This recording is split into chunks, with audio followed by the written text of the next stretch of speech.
The Tinman. I'm up off of the ground a few feet. Bang! Coming into some interesting stuff. Check out the depth on these. When did you cut yours last? Did you cut them last season? See how much your tree is actually growing. Remember, thick growth like this, that's a lot. That's over half an inch depth here. And you got to also think, well, do I have a branch here? I could see the depth here, because the tree is not going to perfectly grow, but they do enhance stuff. See, because look at the difference on this one, but look at the difference on that. So the question is, how long did you leave these sticking out? Number 2 here, and it's awesome. Stick around with me. Look at this conjunction of branches right here.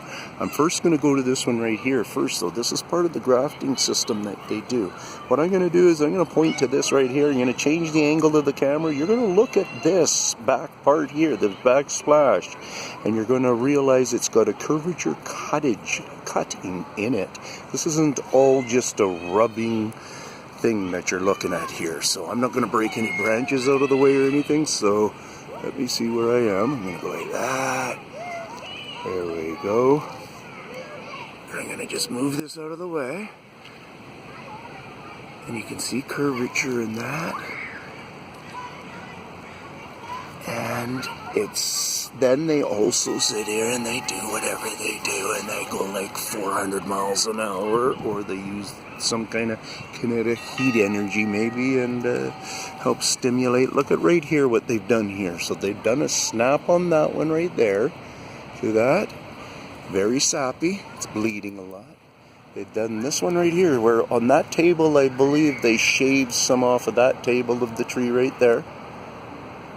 Alright, and it's bleeding. One of them began to bleed, and they were starting to connect and draw from each other.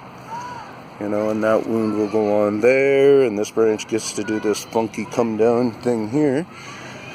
So now we're going to step back, and this tree thing assembly that's going on here is a sucker assembly. That's probably maybe the original part of it, like I talk about way back. Maybe they had a couple of branches coming off, they broke one first and then grew this one, and blah blah blah. Now this is all a new system. They're doing all the feeding of grafting throughout it. You can see that going on, and all this little branch stuff. Once again, I want to press that doesn't make sense. Does it happen? Yeah, maybe naturally it does a little bit, but trees don't want to produce a bunch of stuff down here in the shade and stuff. They only want to keep on going taller and pushing branches out from the core. Another thing about it is, a branch here, that branch right there could grow its whole life if it would have been there. It might have come out of the tree and grown, say, that much, and then another that much, maybe over a couple of years, or like 10 years or something, it's gone a foot higher in life or whatever.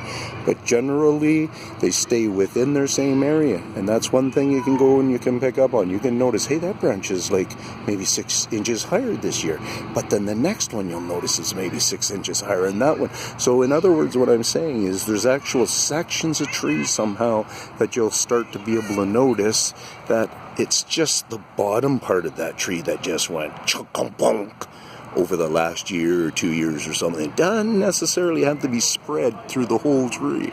Look at your trees, man. A lot of them are retaining way more water. Lots of funky stuff going on. Lots of brown death. You see lots of brown death in there and stuff. I've really gone up and looked, and that doesn't have anything to do with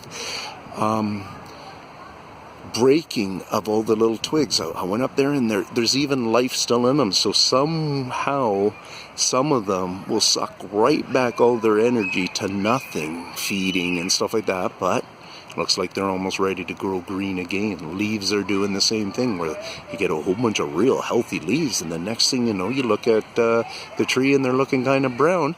Get some rain, stuff going on, and they're no longer brown in it again. So that part of it confuses me, how it's like the tree needles and stuff can go unhealthy looking and then pop back, and it's not like they've necessarily been replaced. They're just growing nice color again, and I never realized that before. Maybe that's a common thing, and I don't mind being educated about the common things, but the looks of the forest changing so much in its week-to-week mood during this time when it's all about just growing because we have nothing but great weather for them, that part doesn't make sense because we haven't had any dry spells, nothing going on. We just have great weather for all this forest to go crazy. So yeah, it's great stuff going on out here, guys. I hope you're being aware and taking note and starting to push your mind into the forest change part of it. Really start to just pick up on a few of my mixed up clues in here, and someday I'll table them better and present them better to the world. So peace out, Tinman.